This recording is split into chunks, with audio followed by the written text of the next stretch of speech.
जय श्री राम। बहुत बहुत स्वागत करता हूं आप सभी का एक बार फिर से आपके ही अपने YouTube चैनल पर। मैं पंडित आशीष शर्मा। शनि गुरु का महामिलन, ये हमारा आज का खास विषय है। और इस खास विषय को बहुत ही बारीकी से, बहुत ही गहराई से मैं आपको समझाने की कोशिश करूंगा कि जितने भी ज्योतिष प्रेमी हैं, जिनका ज्योतिष में विश्वास है, जो जानते हैं कि ग्रहों का कुछ ना कुछ चमत्कार, ग्रहों की लीला जीवन में चलती है, उनके लिए ये वीडियो बहुत ज़्यादा खास होने वाला है। शनि गुरु का महामिलन यानी हमारा जो आज का टॉपिक है, पहली बात तो राशि के आधार पर है कि आपकी राशि से आप इसको देखेंगे। दूसरा, यहाँ शनि और गुरु से संबंधित पूर्ण जानकारी मैं आपको दूंगा कि 6 अप्रैल 2024 से 6 अप्रैल 2025 के बीच में शनि गुरु का महामिलन मैं क्यों कह रहा हूँ।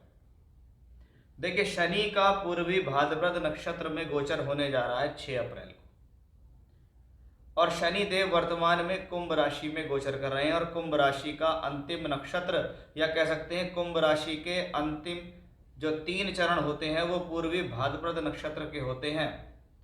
और पूर्वी भाद्रपद नक्षत्र के अंदर शनि का गोचर 1 वर्ष तक ही रहेगा लगभग, यानी पूरे 365 दिन।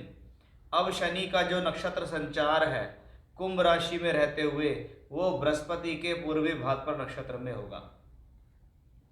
अब जब शनि बृहस्पति के नक्षत्र में जाएंगे तो शनि के खुद के अपने कारकत्व हैं और बृहस्पति के खुद के अपने कारकत्व हैं, ये दोनों मिलकर काम करेंगे। इसलिए ये कहलाता है शनि गुरु का महामिलन। कि शनि तो 2023 में भी कुंभ में ही थे, 2024 में भी कुंभ में है। क्या विशेष है कि 23 से बेहतर 24 का शनि क्यों है? उसके पीछे यही है कि शनि गुरु का महामिलन है। कि शनि जिनको हम नौकरी से, व्यापार से, श्रम से, कर्म से, कार्य क्षेत्र से, आपके जीवन में हम जो कर्म करते हैं वो कर्म जीवन के किसी भी क्षेत्र का हो, पढ़ाई के लिए, नॉर्मल जीवन के लिए, व्यवहारिकता के लिए, सामाजिकता के लिए, नौकरी के लिए, व्यापार के लिए, धन कमाने के लिए, हम जो भी कर्म करते हैं उस कर्मों का फल देने की जिम्मेदारी शनि की है। इसलिए कहा जाता है कि आज अगर आपने अच्छे कर्म किए तो भविष्य में आपको फूल मिलेंगे, फल मिलेंगे। और आज आपने खराब कर्म किए तो आप ये जान दीजिए कि भविष्य में आपको उसका लेखा जोखा देना पड़ेगा। अब ये तो हुआ शनि। अब शनि की क्या है, शनि का एक प्रॉब्लम है कि शनि अगर अच्छे ग्रहों से संबंध बनाता है तो ये व्यक्ति को राइज करा देता है कि अब उसका कर्म ठीक दिशा में चलना शुरू हो जाता है। अब शनि अगर बुरे लोगों के साथ उठना बैठना हो जाए तो उसके कर्मों में गिरावट आनी शुरू हो जाती है। अब शनि का मिलन हो रहा है गुरु से। गुरु कौन है? काल पुरुष का भाग्येश है, 5 स्थानों का कारक है कि धन का कारक, शिक्षा विद्या संतान का कारक, विवाह से संबंधित स्थितियों को देने वाला, भाग्य, कर्म और लाभ, इन सब पर अधिकार रखने वाला ग्रह कौन है? गुरु है। अब शनि जब गुरु के नक्षत्र के अंदर जाएंगे तो वो कैसा फल देंगे? क्योंकि अब यहाँ 2 ग्रहों का कारकत्व आपस में मिलता दिखाई दे रहा है। इससे पहले शनि किसके नक्षत्र में थे? राहु के नक्षत्र में। और शनि राहु की युति तो वैसे ही बदनाम है। अब शनि जब राहु के नक्षत्र में जाते हैं तो उस दौरान प्रॉब्लम्स होती हैं, लेकिन जब शनि गुरु के नक्षत्र में जाते हैं तो ये पूर्वी भाद्रपद नक्षत्र है। क्या है पूर्वी भाद्रपद? पूरकता का प्रतीक, सफलता का प्रतीक, किसी भी कार्य की पूर्णता या संपन्नता पूर्वी भाद्रपद नक्षत्र में आती है। जब कभी आप पूर्वी भाद्रपद नक्षत्र के बारे में पढ़ेंगे तो आपको पता लगेगा कि भी ये पूर्वी भाद्रपद नक्षत्र है, ये क्यों बृहस्पति से संबंधित है, क्यों इसका जीवन में कुछ फायदा होने वाला है। तो उसी विषय को मैं आज लेके आ रहा हूं कि जब शनि पूरकता के नक्षत्र पूर्वी भाद्रपद नक्षत्र में जाएंगे तो 2024-25 के अंदर शनि का गोचर किस राशि में है, किन नक्षत्र में है, और उसका आपके जीवन में यानी आपकी राशि विशेष पर क्या प्रभाव होने वाला है, वो सब मैं आपको यहाँ बताने जा रहा हूँ। यानी सबसे पहले इंट्रोडक्शन को आप जान लीजिए कि एक्चुअली हम इस वीडियो में बताने वाले क्या हैं। जब आप इंट्रोडक्शन को समझते हैं तभी आप चीज़ों को समझते हैं। कुछ लोग वीडियो स्किप करके आगे बढ़ा देते हैं, फिर बाद में उनके कमेंट्स आते हैं, फिर वो इसका मतलब उन्होंने वो वीडियो सुनी ही नहीं, छोड़ छोड़ के सुनी, उसका कोई फ़ायदा नहीं है। इसलिए समय दीजिए तो पूरा दीजिए, अदरवाइज वीडियो बिल्कुल मत देखिए। अब मैं आपको बताऊंगा कि आपकी राशि विशेष पे जब शनि का नक्षत्र संचार पूर्वी भाद्रपद नक्षत्र में जाता है तो वो आपको क्या फल देगा, आने वाले 365 दिन के अंदर शनि गुरु की ये विशेष जानकारी शायद ही आपको कोई बताएगा, इसलिए आप इसको ध्यान से सुनिए और समझिए, जिससे आपको कुछ लाभ मिल सके। आइए अब देखते हैं, आपकी राशि है मीन राशि। मीन राशि के जातकों के लिए शनि देव, जो कि वर्तमान में शनि की 7.5 का पहला चरण आपको दे रहे हैं, वो शनि देव अब गुरु के नक्षत्र में जाकर आपको क्या देंगे। देखिए, शनि की जिम्मेदारी है यहाँ 2, 11th और 12th का मालिक है शनि। 11th हाउस जिसको हम सोर्स ऑफ इनकम, लाभ और प्राप्ति का घर कहते हैं, वहीं 12वें घर को हम खर्च नुकसान का देते हैं। यानी पैसे देने वाला और पैसे को खर्च कराने वाला दोनों ग्रह की जिम्मेदारी किसके पास है? शनि के पास है। शनि कहाँ बैठे हैं? 12वें घर में, यानी अपने मूल त्रिकोण में लेके 12वें में बैठे हैं, इसलिए उनका अधिकतम जो रिजल्ट है वो 12वें घर से संबंधित बन रहा है। और जब 12वें घर से संबंधित बन रहा है, इसका मतलब उसके अधिकतम फल 12वें घर में होंगे। वही प्लेनेट आपको 7.5 भी दे रहा है, यानी अब ऐसा कुछ होना चाहिए कि भाई वो 12वें घर के रिजल्टों में भी कुछ कमी करे और 7.5 में भी कुछ कमी करे। देखिए, 2023 में शनि थे कुंभ राशि में, 2024 में भी कुंभ में है, लेकिन 2023 के अंदर शनि का कुंभ में जाना राहु के नक्षत्र में था, क्योंकि वो अब तक शतभिषा नक्षत्र में गोचर कर रहा था।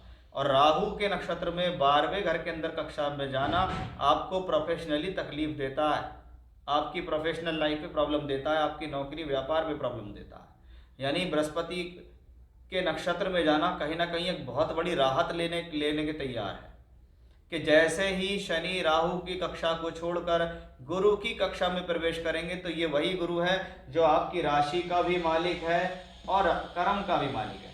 यानी शनि का इंटरनली कनेक्शन जो है, अंदरूनी रूप से जो कनेक्शन है, वो 10th हाउस से बना। अब 10th हाउस से कनेक्शन बन के 12वें घर में जाता है, तो यानी कहीं ना कहीं अगर आप जीवन में ये चाहते हैं कि मैं बाहर की यात्रा करूं, या मैं MNC कंपनी में नौकरी करूं, या मैं विदेश चला जाऊं, या मेरा PR हो जाए, या मेरी कोई विदेश से जुड़ के नौकरी हो जाए, तो अब आपके प्रयास शुरू हो जाने चाहिए, क्योंकि अब बृहस्पति के नक्षत्र में जाना इस चीज़ को फॉलो करता है कि 6 अप्रैल से जब शनि गुरु के नक्षत्र में जाएंगे तो 10th हाउस के नक्षत्र में जाएंगे वो, क्योंकि बृहस्पति 10th लॉर्ड है।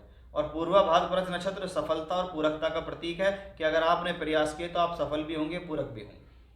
वो शनि 12वें घर के अंदर है, 11th और 12th लॉर्ड होके बैठा हुआ है, गुरु के नक्षत्र में है। तो पहली पॉजिटिविटी ये है, वो गुरु क्योंकि राशि का मालिक भी है, और राशि का मालिक गुरु क्या करता है कि वो गुरु यहाँ बैठा हुआ है, यहाँ की राशि का मालिक है, और वो शनि उसके नक्षत्र में है।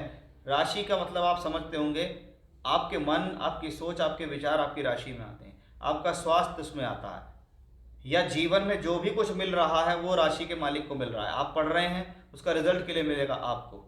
आपने अच्छी पढ़ाई की तो पढ़ाई का रिजल्ट आपको मिला, आपने बुरी पढ़ाई की तो भी मिला। अच्छे कर्म किए तो भी रिजल्ट आपको मिले, अच्छे बुरे कर्म किए तो भी। चोट लगी तो उसका दर्द भी आप महसूस करते हैं, खुशी हुई तो उसकी भी खुशी आपको महसूस होती है। तो ये राशि के मालिक की प्रधानता है, और जब शनि उसमें जाता है यानी सफलता का सूचक हो जाता है। अब शनि 12वें घर में है, और गुरु जिसकी हम बात कर रहे हैं वो 1 मई को यहाँ आ जाता है। अब आप देखिए कि 12 और तीसरा घर कहीं ना कहीं एक्टिवेट हो रहा है, कि एक में शनि बैठे हैं, एक में गुरु बैठे हैं, और 12-3 दोनों क्या है, टूर ट्रैवलिंग यात्रा के लिए जाने जाते हैं, एक्सपोर्ट इंपोर्ट के लिए जाने जाते हैं, परिवर्तन, स्थान परिवर्तन के लिए जाने जाते हैं। यानी ये स्थिति इन चीज़ों को पॉजिटिव बनाती है। बहुत बार क्या है, नौकरी में परिवर्तन होना, कर्म का किसी अन्य स्थान से जुड़कर होना, ये भी इसी बदौलत होता है। यही शनि 9th हाउस को 10वीं दृष्टि देते हैं, गुरु भी 9th हाउस को दृष्टि देता है। इसका सीधा सीधा सा क्या मतलब है कि शनि और गुरु की ये दृष्टि जब 9th हाउस पे पड़ रही है, तो 9वां घर भाग्य का है, धर्म का है, और फॉरेन ट्रैवलिंग का है। वो क्यों है? क्योंकि ये कर्म भाव से 12वां है। इसलिए जो व्यक्ति नौकरी करने के लिए, काम करने के लिए विदेश जाते हैं, उनकी हॉरोस्कोप में 9th हाउस का कनेक्शन जरूर बनता है। तो ये शनि गुरु का कनेक्शन जब अगर 9th हाउस पे पड़ता है, दोहरा गोचर, तो आपके धर्म के लिए, भाग्य के लिए, व्यापारिक स्थितियों के लिए, प्रोफेशनल लाइफ के लिए, धार्मिक कार्य, धार्मिक यात्राओं के लिए बेहद खास, बेहद शुभ है। यानी ये कॉम्बिनेशन अब आपको क्लियर दिखाता है कि वाकई में ही जो ये आने वाली स्थितियां हैं आपके लिए बहुत कुछ सकारात्मक हैं, कि शनि की 7.5 होते हुए भी क्या कुछ बेटर हो सकता है, वो इस शनि का गुरु के नक्षत्र में जाने के कारण स्पष्ट रूप से दिखाई दे रहा है। तो ये था हमारा आज का विषय कि भाई मीन राशि के जातकों, आपके लिए शनि जब गुरु के नक्षत्र में जाएंगे तो क्या देंगे। जय श्री राम।